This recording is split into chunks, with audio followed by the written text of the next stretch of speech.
యేసు ఎన్ని చోట్ల అబద్ధం ఆడాడు చెప్పమంటారా? నీ తరం గతించక ముందే నేను వచ్చి 2 రాకలు తీసుకెళ్లిపోతానని చెప్పేసి అన్నాడు. అంతవరకు కూడా మీరు సావు రుచి చూడరు అని చెప్పేసి అన్నాడు. మరి అలా చచ్చిపోయారు కదయ్యా. ఇప్పుడు దానికి మనకు నేను చెప్పేది ఏంటంటే నాకు సూర్య భగవానుడు దర్శనమయ్యాడండి. నేను అసలు చదువులో నంబర్ 1 ముద్దు. నాకు చదువే రాదు లెక్క ప్రకారంగా. ఇప్పుడు మీరు బైబిల్ నమ్ముతారా లేకపోతే హిందూ గ్రంథాలు నమ్ముతారా? ఒకసారి చెప్పండి అయ్యా. నేను ఉగ్ర సూర్యుడిని నీతి సూర్యుడిని ఇద్దరిని నమ్ముతున్నాను.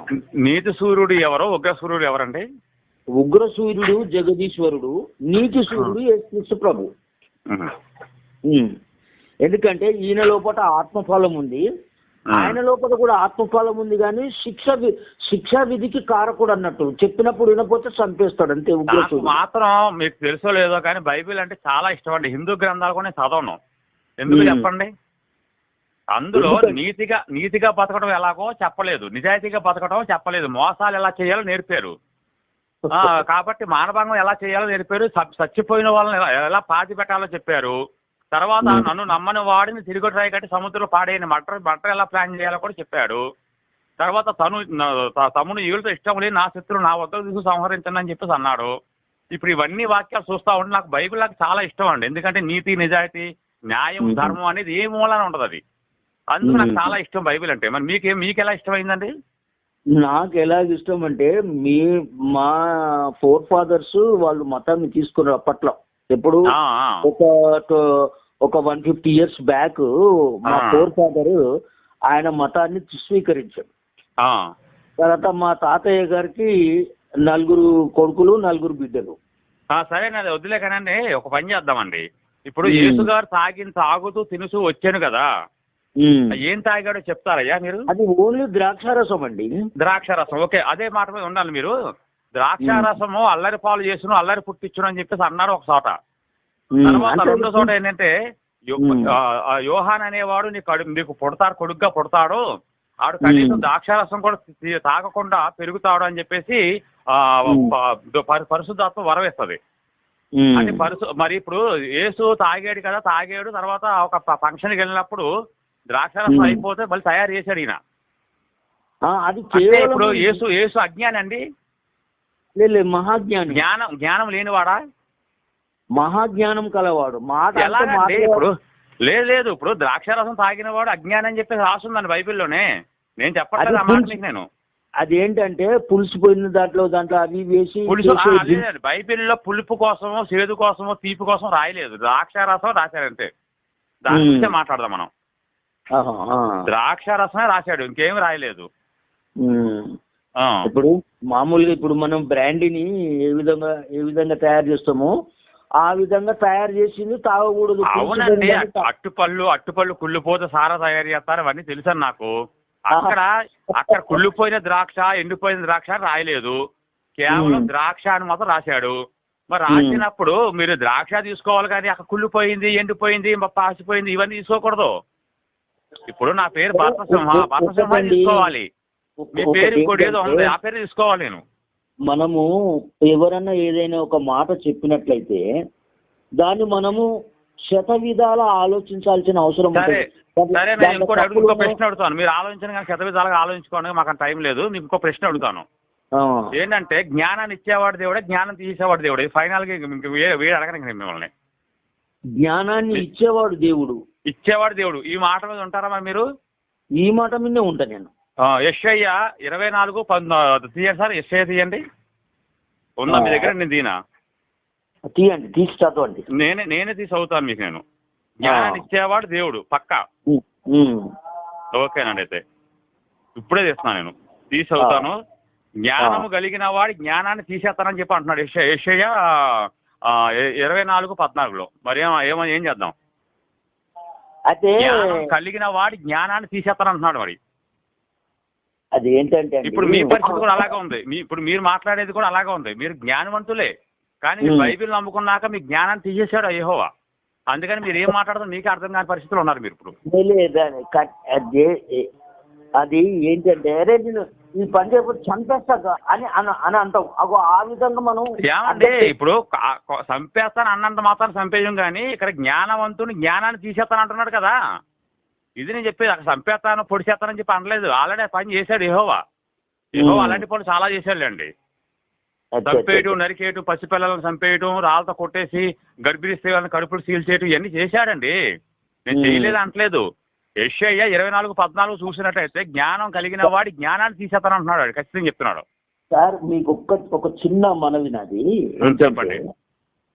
ఈ జోహ్వే హై అంటే యెహోవా అంటే జో వే హై, ఎవరైతే ఉన్నవారో ఆయన స్టార్టింగ్ నుంచి ఆయన స్వయంభవుడు కాబట్టి సత్యస్వరూపి, ఆత్మస్వరూపి, ప్రేమ స్వరూపి అనేవాడు యెహోవా దేవుడు అని సైంటిఫిక్ గా కానీ మీరు బైబిల్ ప్రకారం కానీ ఏ రకంగా సరే ఆధారం చూపించగలరా? నాకు స్వరం వినిపించింది లేకపోతే పొగ కనిపించింది అని చాలా మంది చెప్తారు. కానీ నా తండ్రిని ఎవరు చూసి ఉండలేరు అని చెప్పేసి యేసు చెప్తే మోషే అనేవాడు ఎదురుగానే చూశాడు. ఆ తర్వాత ఇంకోడు అబ్రహాం చూశాడు. ఇంతమంది చూసి 75 మంది చూశారు. మరి చూసినప్పుడు ఏ వాక్యం అయినా సరే అబద్ధం అవ్వాలి అక్కడ. చూశారు అనేది అబద్ధం అవ్వాలి అక్కడ. స్వరం వినిపించింది అనేది అబద్ధం అవ్వాలి అక్కడ. ఇది మోషే సృష్టించిన కల్పిత పాత్ర అయి ఉండాలి అక్కడ. మరి మీరు ఎలా చెప్తారండి? యేసు కూడా ఎన్నో రకాల అబద్ధాలు ఆడాడు. మరి నిరూపణ చేయమంటారా? మరి మాట్లాడతారా? మీరు ఇప్పుడు అవకాశం ఉందా మీకు నాతో మాట్లాడతాకి? లేదే, నేను 24 hours ఈ దైవ గ్రంథాన్ని అనుసరించే నడుస్తాను. దైవ గ్రంథం అనకండి. దైవ గ్రంథం ఎలాగవుద్ది? ఇప్పుడు పరమ భూత గ్రంథాన్ని పట్టుకుని దైవ గ్రంథం అంటారేటండి మీరు? చెప్పండి. అందులో ఎక్కడ దైవత్వం ఎక్కడుంది? పరిశుద్ధ గ్రంథం అంటారు, పవిత్ర గ్రంథం అంటారు, దైవ గ్రంథం అంటారు. ఏంటి మీ ఇష్టం పేరు పెట్టేసుకుంటారు ఆ పుస్తకాన్ని పట్టుకుని, నల్లట పుస్తకాన్ని పట్టుకుని? సరే, మీకు నేను వారి పేరు ఏంటంటే ఇక్కడ మన మంగళగిరిలో ఉంటారు వారు. అయితే వారు ఏమనుకున్నారు, వారు ఎంత ఆయన పద్మశాలి అతను. అయితే తను ఏదో ఒక విధంగా ఈ క్రైస్తవ మతం అంటే ఆయనకు మహాశయం అన్నట్టు. అవునండి, అవును. మహాశయం అంటే మహాశయం. అయితే అక్కడ ఏదో ఆయన ఒక ఫారెస్ట్ రేంజర్ అన్నట్టు అతను. అంటే ఒక కంప్లీట్ గా గవర్నమెంట్ ఎంప్లాయ్ అన్నట్టు అతను, ఫారెస్ట్ రేంజర్. అవన్నీ వద్దులేండి, అవన్నీ వేస్ట్. కానీ ఇప్పుడు బైబిల్ ప్రకారం యేసు ఎన్ని అబద్ధాలు ఆడారు అనేది నిరూపించమంటారా? యేసు చనిపోయిన తర్వాత చాలా మంది ఋషులు, సాధువులు చాలా మంది లేచారు పైకి. లేచిన వాళ్ళంతా కూడా మరి దేవుళ్ళు అయిపోతారండి? యేసుతో పాటు అయిపోయిన దేవుళ్ళు అయిపోతారా?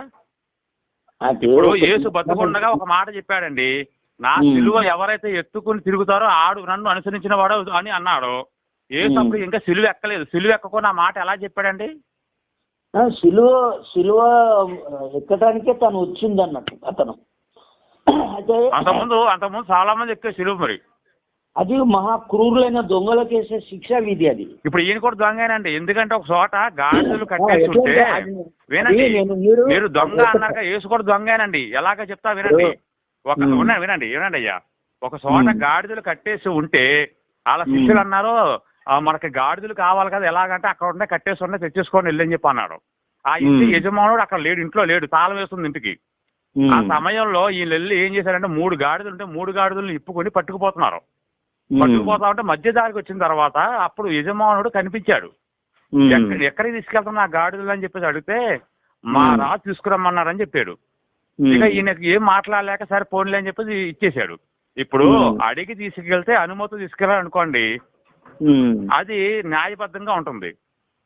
ఆ డబ్బులు తీసుకున్నాం అనుకోండి, అది కొనుక్కున్నట్టు అవుద్ది. ఇప్పుడు దొంగతనంగా మనిషి లేనప్పుడు వచ్చి పట్టుకుపోయాడు అంటే అది దొంగ అవుతారు కాదంటారు? చెప్పండి నాకు ముందు.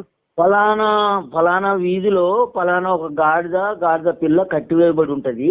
అవును, దాన్ని చెప్పుకొని రండి. ఎవరన్నా అడిగినట్లయితే ఇది మన ప్రభువుకు కావాలి, ప్రభు గారు. అది రౌడీయిజం, దుర్మార్గం అవుద్దండి. ఎవరన్నా అడిగితే చెప్పడం ఏంటి? ఇప్పుడు మీ ఇంటికి వచ్చా నేను, మీ ఇంట్లో టీవీ ఉంది, లేదా బంగారం చైన్ ఉంది, నేను మీరు లేనప్పుడు నేను వెళ్ళి తెచ్చేసుకుంటే దాన్ని ఏమంటారండి? దొంగ అంటారా లేదా మంచి వాళ్ళు అంటారా? మీరు ఉన్నప్పుడు నేను వచ్చి ఏమండి మీ ఇంట్లో చైన్ ఉంటే ఇవ్వండి, నాకు బయటికి వెళ్తానని చెప్పి అడిగితే అది ధర్మం. లేదు, మీకు నేను కొంత డబ్బులు ఇచ్చేసి ఆ చైన్ తీసుకుంటే అది కొనుక్కున్నట్టు. అంతేగాని ఎవరన్నా అడిగితే చెప్పండి ఏ మాట? అది ఎవరన్నా అడిగితే చెప్పాలా? అంటే తను సృష్టికర్తను నేను అని అర్థం అన్నట్టు. అందుకే కదా రాళ్ళతో కొట్టారు. ఇప్పుడు ఎవరు పడితే వాళ్ళకి నేను ఇప్పుడు ఇంకొక విషయం అయ్యా, 40 సంవత్సరాలు కట్టినటువంటి మందిరాన్ని కూలగొట్టేయండి, నేను 4 రోజులు నిర్మించేస్తానని చెప్పేసి అన్నాడు. ఏంటి పెద్ద పిచ్చోళ్ళ మాట్లాడుతున్నాడు? 40 సంవత్సరాలు కట్టేమిది 4 రోజులు నిర్మిస్తావా, తోపాటు తురుమా పనికి మాలినవాడు అని చెప్పి అన్నారు వాళ్ళు. అన్న తర్వాత యేసు సిలువ వేసినప్పుడు ఏమన్నారంటే 3 మేకులు పీక్కోలేకపోతున్నాడు వీడంట, 40 రోజులు కట్టిన గుడిని 4 రోజులు కట్టేస్తారంట, పిచ్చివాడు అని చెప్పేసి నవ్వుకున్నారు వాళ్ళంతా అని. అయితే దాని నేను ఇన్ని చెప్తున్నా కూడా మీరు యేసు దేవుడు అని చెప్పి ఎలాగంటారండి? దేవుడు ఎలాగవుతారని చెప్పండి నాకు. ఇప్పుడు దేవుడు ఎలాగ అవుతారంటే, మీరు మన వేదాది గ్రంథాల్లో ఏం రాసి ఉందంటే, సర్వపాప పరిహారో రక్త ప్రోక్షణం ఆవశ్యకం, తత్ రక్తం పరమాత్మైన పుణ్యదాన. పిచ్చి అయ్యగారు, నేను మీతో కాబట్టి నేను ఇంకా మర్యాదగా మాట్లాడుతున్నాను. ఈ ప్రోక్ష ఇంకా వదిలేసేయండి సార్. ఇంకా సరే అండి, అట్లయితే మీరు నెంబర్ ఇచ్చారుగా, నేను మాట్లాడతాలేండి. వారితో మాట్లాడండి. అతను ఎట్లంటే అతను నంబర్ 1 హిమాలయాస్కి వెళ్ళి కైలాస రుచి గారితో మాట్లాడి, కైలాసం రుచి గారు ఆయన ఏ విధంగా ఉంటుంది, సన్నగా ఉంటాడంట, బక్కగా ఉంటాడంట, స్వరం మటుకు గంభీరంగా ఉంటది అన్నాడు. బైబిల్ అక్కడ నేర్చుకున్నాడు హిమాలయాల్లో? లేలే, బైబుల్ నేర్చుకోవటం కాదు. ఆ కైలాస మహర్షి గారు అయ్యా ప్రజాపతి ఎవరు అంటే ప్రజాపతి యేసు అని చెప్పాడట కైలాస మహర్షి. ఆహా, ఆయన చెప్పేసరికి ఆయన వచ్చేసి ఆయన బైబుల్ పఠన చేసి ఆయనకు దాదాపు 73 అట్లా అంత ఏజ్ ఉంటాడు అన్నట్టు అతను. సరే నేను మాట్లాడతా అయ్యగారు, నేను మాట్లాడతాను. మీరు మాట్లాడండి దయచేసి ప్లీజ్. నేను మాట్లాడి ఒక్కటి ఏంటంటే, భగవతార్పణము సమస్తం అక్షరం పరబ్రహ్మ స్వరూపం అని మనం అనుకోవాలి. ఏది నిజము ఏది అబద్ధం అనేది దాన్ని మనం తారతమ్యంగా ఆలోచించుకుంటూ తెలుస్తుంది అన్నట్టు. మనం టెన్షన్ గా పోవద్దు అన్నట్టు. అంతే అంతే అయ్యగారు, అంతే. టెన్షన్ గా పోతే మనం అంతా పగిలిపోద్ది. ఏది శ్యామ్ గారు, ఇప్పుడు మీరు ఎర్రగడ్డ దగ్గర ఉన్నారా, ఎక్కడ దూరంగా ఉన్నారు? ఎర్రగడ్డకి కూకట్పల్లిలో ఉన్నానండి. ఎర్రగడ్డకి నేను వెళ్ళలేదని, ఆయన తీసుకెళ్దాం అవకాశం ఉంటే. సరే సరే సరే అండి. నేను దూరంగా ఉన్నాను.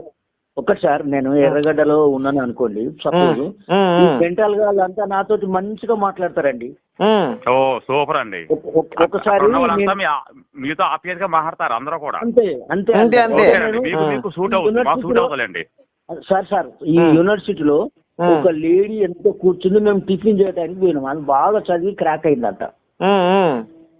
అయితే సార్ మీరు ఒకటే మాట అయ్యారు, మేము ఒకటే చెప్తున్నా, బైబుల్లో యేసు దేవుడు నమ్మి క్రాక్ అయిన వాళ్ళు నేను ఎంతమందిని చూపించమంటారు? ఇప్పుడు నేను కూడా అదే లిస్ట్ లో ఉన్నా అని మీరు అంటారు.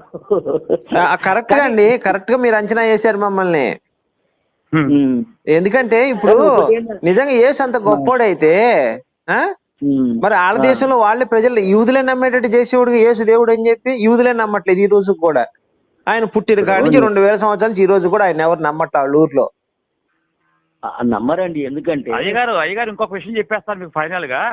యూదులు అనే వాళ్ళు ఏమన్నారంటే 45 మంది యేసులు ఉన్నారంట, అందులో ఒక్కడ కూడా సిలువకి ఎక్కి చచ్చినోడు లేడంట, మేరీ అనేది అసలు ఏమీ లేదంట, ఇవన్నీ డబ్బా పుష్ మాటలు ఏం నమ్మకండి అని చెప్పేసి అన్నారు. మేము మతం యూదులే చెప్పారండి.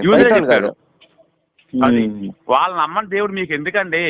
మీకు అవసరం అంటారా? ఇలాగే ఉంటది. ఇగో చెప్పాను కదా, జ్ఞానం కలిగిన వాడికి జ్ఞానాన్ని తీసేస్తారు. మీరు జ్ఞానవంతులు, జ్ఞానం తీసేస్తారు, ఏం లాభం? నేను వదిలేయండి, పుస్తకం చదవక మానేయండి. సరే ఒకటండి, నేనైతే ఆ వెంకటన్న గారితో మీరు ఫోన్ చేసి మాట్లాడండి. అతను ఏమన్నంటే అంటే తను విసిగిపోయి ఉంటాడు. మామూలుగా మీరు నిజంగా కైలాస మహర్షితో మాట్లాడారా అని అనండి.